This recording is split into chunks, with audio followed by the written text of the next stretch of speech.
I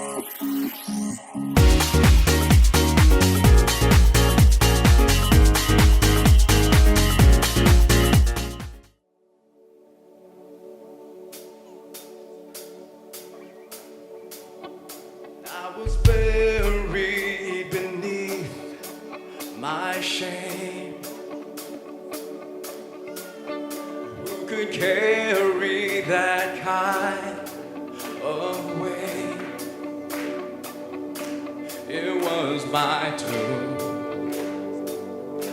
till I met you. I was breathing but not alive. All my failures I tried to hide. Yeah. It was my tomb till I met you. You called my name and I ran out of that grave, out of the darkness into your glorious day. You called my name and I ran out of that grave, out of the darkness into your glorious day.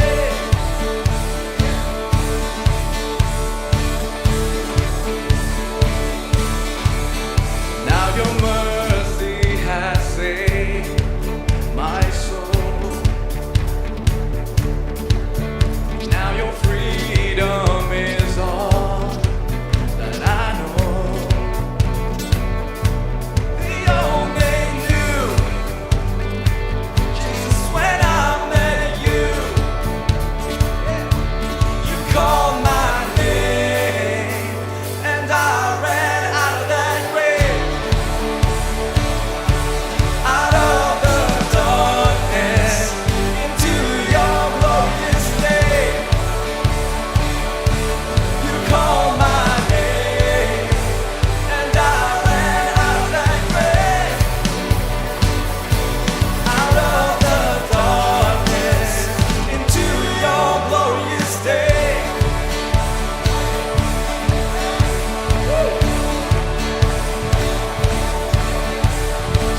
I needed rescue, my sin was heavy, but chains break at the weight of your glory. I needed shelter, I was an orphan, now you call me a citizen of heaven. When I was broken, you were my healing. Your love is the air that I'm breathing. I have a future, my eyes are open. It's when you call my name, I ran out of that grave, out of the darkness to your glorious day. You called my name and I ran out of that grave, out of the darkness to your glorious day. Yeah.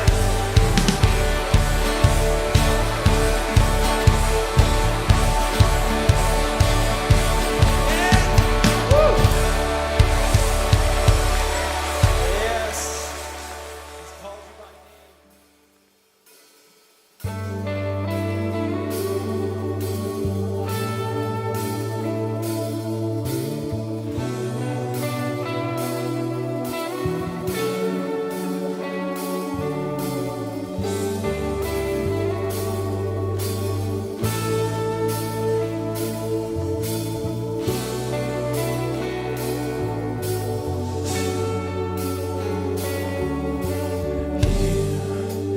As we wait, seek your face. Come and make your throne upon our praise.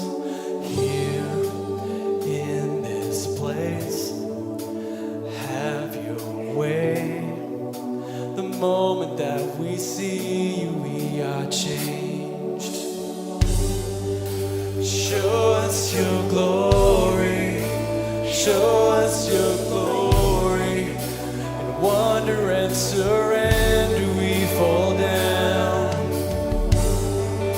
Show us your glory. Show us your glory. Let every burning heart be holy ground.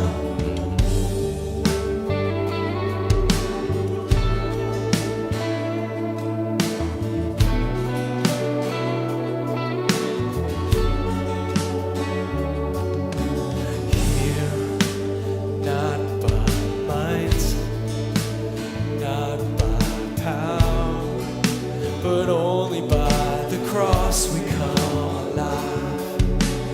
Here we're undone, we're overcome by heaven's love revealed before our eyes.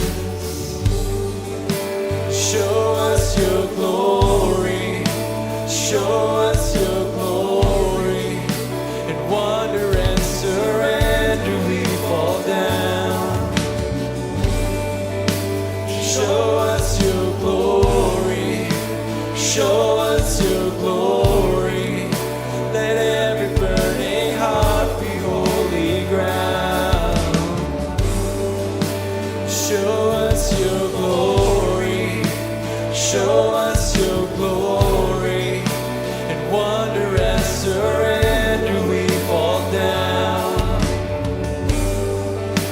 Show us your glory, Jesus, show us your glory.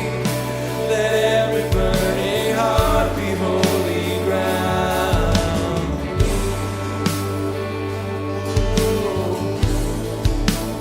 Jesus, come.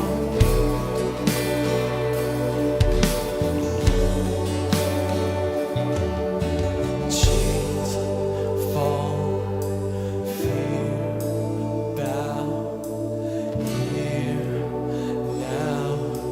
Jesus, you change everything. Lives healed, hope found here now. Jesus, you change everything. Chains fall, fear bound here now. Jesus, you change everything.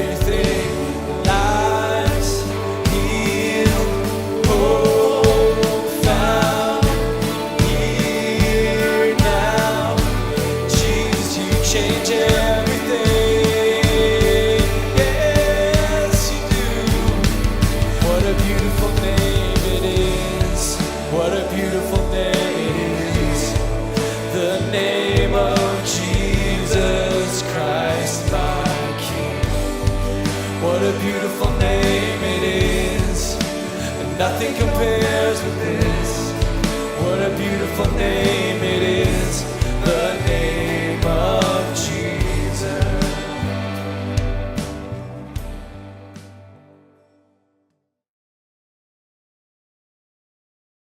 Well, I appreciate you guys having me here.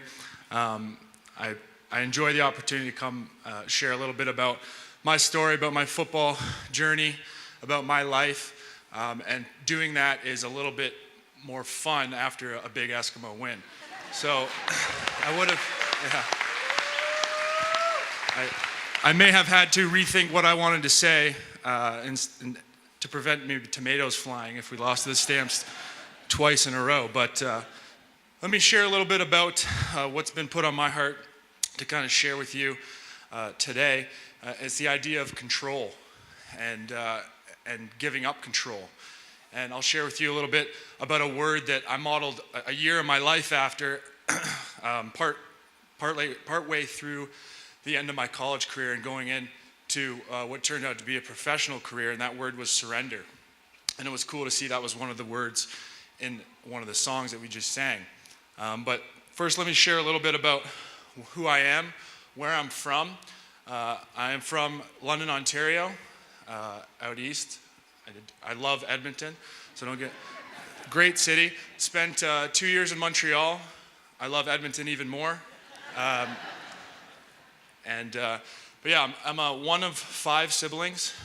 So grew up in a busy household. Was born on a farm, not physically on a farm, but yeah. I was raised on a farm for a number of years before my parents sold that and went on to other things. But being in a household with 5 siblings, sports was a break for my parents to get us out of the house, but it was a way to get that competitive nature that I think if your last name's Ruby, you definitely have it. But to get that out a little bit and play sports. And I started with hockey, as most Canadians do, especially people from the country who maybe don't have football to start out.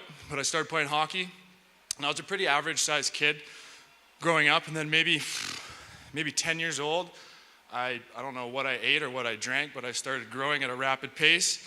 And I actually at one point got told that I needed to make myself look smaller to play hockey because parents were asking for my birth certificate. And my mom was kind of offended about that. But so played hockey growing up, and didn't really do much else. Hockey was a passion of mine. But like I said, I started growing and kind of just grew out of the sport. So I tried football, and I think it was grade 7, grade 8, and I tried it, and I was like, I don't really like this. You gotta hit people all the time, and I had this. I wanted to be one of the guys that got the ball. And maybe, I think I played defensive tackle like my first season in youth football, and I was like, this sucks. This is terrible. But so I stopped. I played 1 year of football. Stopped. Started playing hockey. I'm like, I want to play hockey. I want to make it to the NHL. I want to do everything I can to make it in hockey. As you go in hockey, the kids around you start getting faster and maybe growing a little bit, but hockey players for the most part are pretty small. I started growing and getting slower, so that didn't help my hockey skills. So after being promoted to maybe the 3rd or 4th line enforcer and having to start fights in a game, I realized I think I can do something a little more productive than this. So in grade 9, I took football, and I immediately, right when I got back into it, I fell in love with it. I was like, this is what I want to do. So I played football in high school, 3 years in Canada, and there was coaches along the way that really gave me the confidence and believed in me that like you could do this. You could make football what you do. And I didn't really have any goals as a young guy in high school as far as going to university. My family through generations has been farmers, or they've gone to work in the family business. And so I always thought that that's what I was supposed to do. And when I found football, that was something that I could do, that I could put my name on. And so playing grade 9, 10, 11 in high school in Canada, I had played football with some success. I played tight end. I got to touch the ball occasionally. Still had to block people, but I got to score touchdowns and stuff like that. It was awesome. And then with some success through high school, through some junior teams, I got the opportunity to go to Fork Union Military Academy, which is an all-boys military high school in the middle of nowhere, Virginia. But they do one thing very, very well, aside from education, is they put the most football players into the NFL, into professional ranks, and as well as given the most amount of high school people scholarships. And so that's what I went down there to do, was to get a scholarship, because that was the path that I had chose for myself. I said, I want to do this. I want to go play football. I want to get a big-time scholarship. And that was the vision that I had for myself. But as I started to learn, you don't have as much control as you think you do. Being at Fork Union was I can still remember getting off. My parents dropped me off. My mom's crying her eyes out. It's like 95 degrees out with like 130% humidity. I'm rooming with a 315-pound, he was an Asian guy, an international student, played offensive line. His name was Hong Jae-jong. So boom, right off the bat, I'm cultured now. I'm in Southern America, rooming with an Asian offensive lineman It's 95 degrees. This is what I chose to do. What am I doing? But soon, being at Fork Union, this is a school where if your shoes aren't shined enough, if your hair's touching your ears, you're going to march on a 50 by 50 foot concrete pad from after class until dinner. Okay, this was the epitome of discipline. And I think I needed that because I learned a lot from it. And so did my feet. But in doing this, I felt like I chose to go to Fork Union. I chose this path. I'm going to go to Fork Union. I'm going to get a big-time football scholarship, and I'm going to be a star. I went down there playing tight end, holding on to the dream of getting a Division I scholarship as a tight end. Well, meanwhile, they don't use tight ends in Canada very much. They're a slot back or an H-back kind of guy, so that rules out, half of the possible, maybe not half, but some possible jobs for the future. And my high school coach put it this way: would you rather be, he was always trying to get me to play offensive line. I didn't want to do it. I wanted to play tight end. This was my choice. This was my path. This is what I wanted to do. And so he said blatantly, he was like, do you want to be a big, unathletic white tight end, or do you want to be an athletic tackle, offensive lineman? And so I started to think about it, and there was actually an injury my junior year, and I had to play right tackle in high school. And I think after that game, I got a call from 3 coaches of Division I schools. I was like, okay, maybe they were right. Maybe that's what I should be doing. So I made the switch to offensive line, which wasn't easy because I went down there with a goal, with my plan that I had in my head. This is the way it's supposed to look. I go down there, I play tight end, get a scholarship. Didn't have any control over the situation. But I start play offensive line, and I start to see some things happen, but in a different way than what I had visioned. So going through Fork Union, I finish the end of the year with 14 Division I offers. And so now I'm like, okay, I'm back in control. I get to choose where to go to school.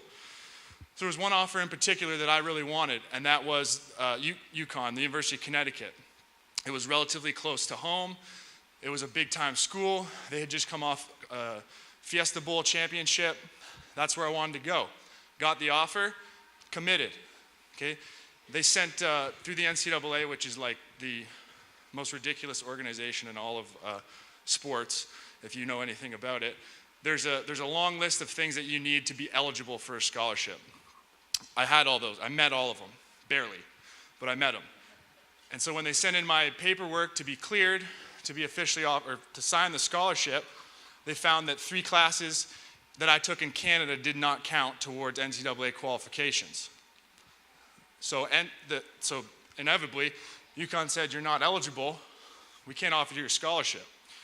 So there I am with 0 offers on signing day, watching my friends, my teammates all sign their letters of intent to go play at football at Division I schools. So I'm thinking again, well, I was supposed to be in control of this. I'm not in control of this. So slowly, I think, how do my parents put it? I have a thick head sometimes. But it took a few times to get that through, that I do not have near as much control, if any, in my life. Okay, and I'll get to 2 things that I think you can control a little bit later. But learning this, I'm sitting there, and I can remember something that my mom always said that I never really put any thought into or effort into when I'm talking about what schools I want to go to, what's next, what's going to happen. And she would say, have you prayed about it? I'd be like, yeah, I prayed about it, but I never really, I wasn't 100% in, because I still wanted to be in control. I wanted to be the one making the choice. So now I'm like, well, I really do need to pray about it, because otherwise I just spent 2 years in Virginia for absolutely nothing. So I'm praying about it, and signing day's in February. So I should already have a scholarship. We're in March now. And March is a little bit of a time in NCAA football where coaching staffs move around. people take other jobs, they get fired, that kind of thing. And so happens that one of the coaches that I had at Fork Union got hired at the University of Richmond. And one of these, there was two of them actually, but one of them was a kind of a mentor of mine that had helped me through the recruiting process a lot. And so there's a few other schools that kind of popped into the picture, but at the end of the day, it was a no-brainer for me to choose the University of Richmond because of that connection. And I was very hesitant. I wanted to hold on to the last minute because the University of Richmond is a Division I AA program, an FCS program, which is, if you're not familiar with NCAA football, there's FBS and FCS. It used to be called 1A, 1AA. So it's still Division I, but it's a step down. So it's a small school. Richmond had about just over 3,000 students versus I think UConn had 38,000 students. And I wanted that big time football offer. And I was holding on to that because that's what I wanted. But learning how life works and how little control you have, I decided to go to the University of Richmond. But with some hesitation, again, like I said, because I wanted a bigger offer. And thinking that I was in control, and if I couldn't be in control, is it really going to be worth it to do that? So I get to the University of Richmond, I walk on campus, and at the end of my senior year, going into my last semester of my senior year, as an offensive lineman, you got to be heavy. I think I got up to 298 pounds. My goal was to get right around 300 because that's what you had to be in order to be an offensive lineman, especially when you're as tall as I am. And I got mono. I think two or 3 weeks before school ended, I lost 40 pounds.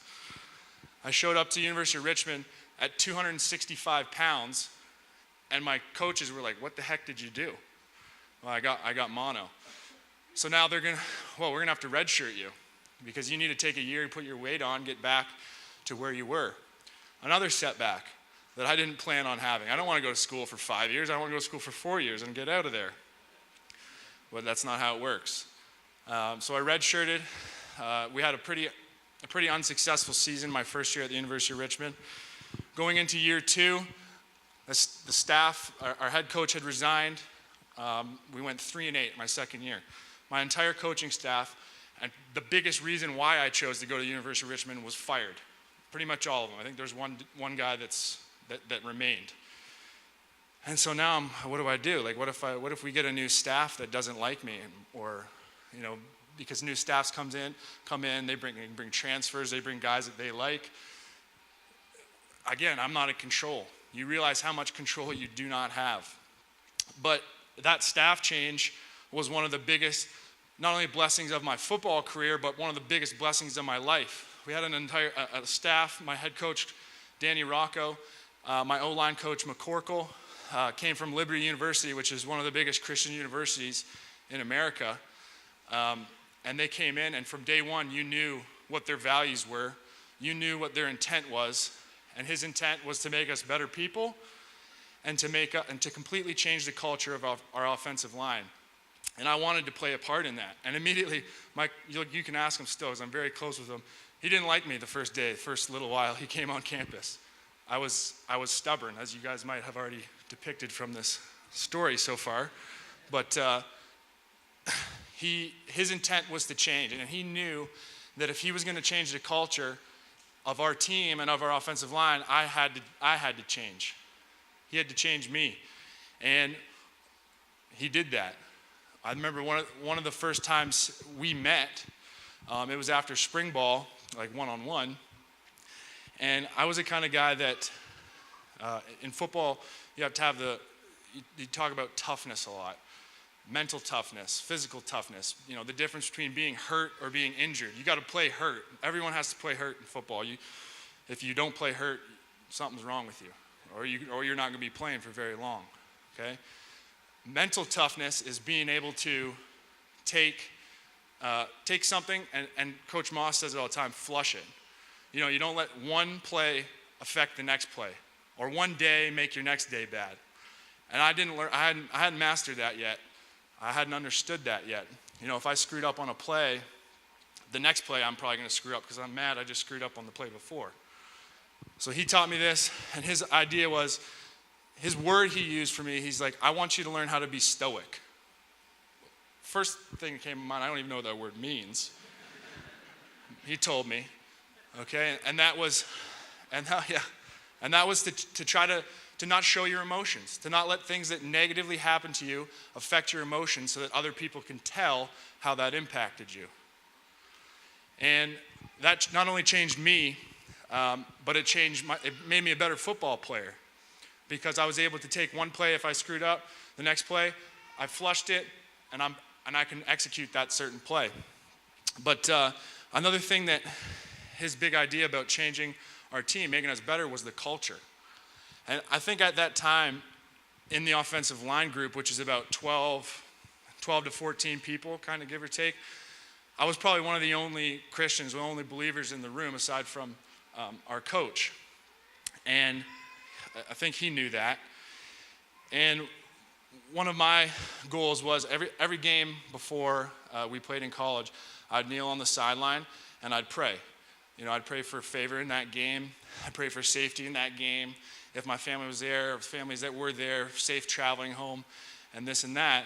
And, you know, one day, a friend of mine on the offensive line, he kneels with me. He says, "Are you going to pray?" I said, "Yeah." So we prayed. And this is one of the coolest things of my college career. One of the things I'm most proud of is that started with 2 people kneeling on the sideline praying.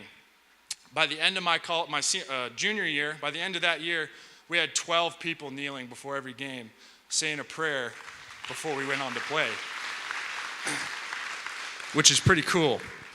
And after graduating and watching the game, the offensive linemen that are still there still do that to this day and circle up and pray before the game, that was one of my proudest moments of not only changing the culture of that team, but being a part of that team. But as I moved on through my senior year at the University of Richmond, you start to hear, if you start to hear as a senior, where you rank in the draft to play professional, where you might go. You start talking to agents, and so that is another realm of the unknown that I wasn't familiar with. I didn't like the unknown. I wanted to be in control. And going into at the end of my senior year, I can remember we played a playoff game. FCS, it's a playoff system, a 2014 playoff system. We made it to the second round of playoffs against Coastal Carolina, and I'm thinking, we're going to win this game, and we're going to keep going, and I don't have to worry about what's next. Well, our second round of playoffs, we lost. And I just remember sitting on the field being like, what do I do now? What's next? In football at Fort Union and at the University of Richmond, there was a plan, there was a schedule for you every single day, and all you had to do was show up. That was the plan. Now I didn't have that schedule. I'm graduating, I got to go to class, but what else do I do with my team or my time? Right? Some of these guys are going to be back next year. I'm not going to be back next year. I'm done. So there was a part of about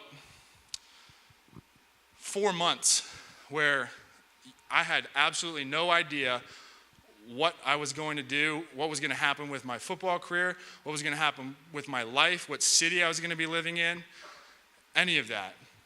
And what is cool about this story is that path that I thought I had about going to a big-time Division I school wasn't the path that God had for me. And there's a million reasons why. One of them is I met my wife at the University of Richmond, proposed to her in my senior year, and one of the things I said is I have absolutely no idea where I'm going, what I'm doing, but wherever I'm going, I'm going to need you there because I need all the help I can get. And she said, yeah, let's do it. Hallelujah. And we just had a daughter in March, and thank you. And I couldn't imagine going through that time of unknowing, of not knowing what was next without her. And so looking back on my time at the University of Richmond and the path that I thought I was supposed to go on versus the path that God put me on, I left the University of Richmond with a degree, first of all. That was miracle number one. Number two, I had a fiance.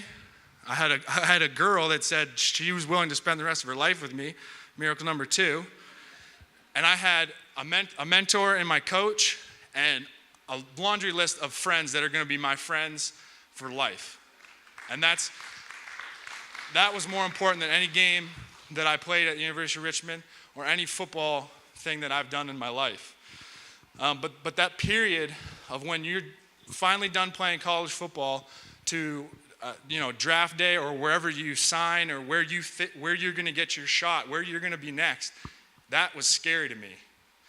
And actually the summer before my senior year, my wife's mom, who works for the Fellowship of Christian Athletes in Virginia, gave me a book about finding a word to model your year after. And I remember reading the book, and I prayed about it. It had prayers in the book about what God would put on your heart, what word He would put on your heart to model your life after for that year. And the word I got was surrender. And I was like, I don't want to do that. That's scary. I'm not in control. But I said, okay, I'm going to go with it. I'm going to surrender. I shared it with one of my friends, and he read the book, and ended up getting a word for himself, and we kind of committed to that for that year. But it was through the end of the season where all this, this mystery of what was going to happen to me next was happening. I had to just go back to that word and surrender it. The anxiety of not knowing where you're going or what you're going to be doing, I had to surrender that. The unknowingness of not being in control, I had to surrender that. The worry about how am I going to live? How am I going to support? Like, what job am I going to have? What city am I going to live in? I had to give it all up. And from that point of the end of my college career, where I have to commit to this word, surrender, after college, I went to Florida for 3-4 months to train. That was obviously probably one of the most scariest moments of my life, but for me it was one of the most peaceful times of my life, because there was this peace that came over me that I didn't have to worry about anything. I surrendered it. All the worry, all the anxiety I had, I gave up. I said, I can't deal with this alone. God, you got to take it. And He took it, and He ran with it. And I actually got drafted in Montreal, like I said before. And God works in mysterious ways. Now I'm in Edmonton, and I couldn't be happier. But through my journey, through football, probably one of the biggest things I learned was how little control you have, and that's okay. Because there's a famous, Ray Lewis kind of made it famous in the football world, but he said, if God is for us, who can be against us? Who can stop us? Right? So you got a teammate. You don't got to do everything alone. And I couldn't get that through my head, but once I finally committed to that word surrender, I got it. All that anxiety went away. There was also one of my coaches at the University of Richmond, he would say it every single day, and it did not make sense to me until my senior year. He said, there's 2 things that you can control every single day when you wake up. Only 2. The rest of it you can't control. One of them is your attitude. You control your attitude. And that goes back to the mental toughness thing, is if you had a bad day before, don't let that affect your next day. Don't let the play before affect your next play. Your attitude you can control. The other thing you can control is your effort. In everything you do. Nobody can tell you how much effort you have to give. You control that effort. Now, if you like control, like I do, because that's what my wife tells me I like all the time, you can take those things and take pride in those things. Control your attitude, control your effort. Someone else might not be having a great day, but if you have a great attitude, you're going to make their attitude better. It's contagious. It really is. And you don't find these things out. A lot of people don't find these things out because they're not in a team environment like football. Football is the greatest game on earth. It is the most relatable game to life that there is. It's a wonderful thing. And there's a Bible verse too that a lot of people shared me when I was going through the end of college to just not knowing what was going on. Most people, they get a degree, they go work in that field. It's kind of planned out for them a little bit like that. If you're a football player and you want to play professional football, once you graduate college, there's a long period of time where you don't have a clue what's going to happen, what's going on. And that was, many of you guys probably know, is Jeremiah 29:11. It says, For I know the plan I have for you, declares the Lord, plans to prosper you, not to harm you, to keep you, and to give you hope. And that was another thing that I had to believe in, that he was in control.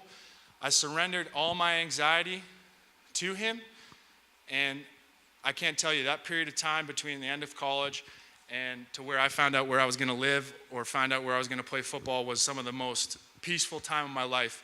And I still have to do that every day, is remind myself that I'm not in control, and I have to surrender to his will, to his plan, because his plan, it might be in the same direction, but it might not look exactly how you pictured it. But I hope that God resonates with you. I hope that blesses you. That anything that you're going through, you can surrender to him, because I said this to another. Life can change on you quick, right? One day I'm playing in Montreal, and the next day I'm playing in the green and gold. That was a blessing. I told someone the other day, I said, life can change on you quick if you're playing in Edmonton, then you have to be a Stampeder the next day. That's no good for anybody, but yeah. And when Pastor Bob told me that this was green and gold day, he did say that there might be some Stamps fans in here or some Sask fans, but I don't see any red, which is good. But I hope that blesses you guys. I appreciate you guys having me, and I hope and I pray that you guys, if you have anxiety in your life, if you have worry in your life, that you can surrender that to God, because man, it makes for a whole lot more peaceful life. It really does. Appreciate it. Thank you.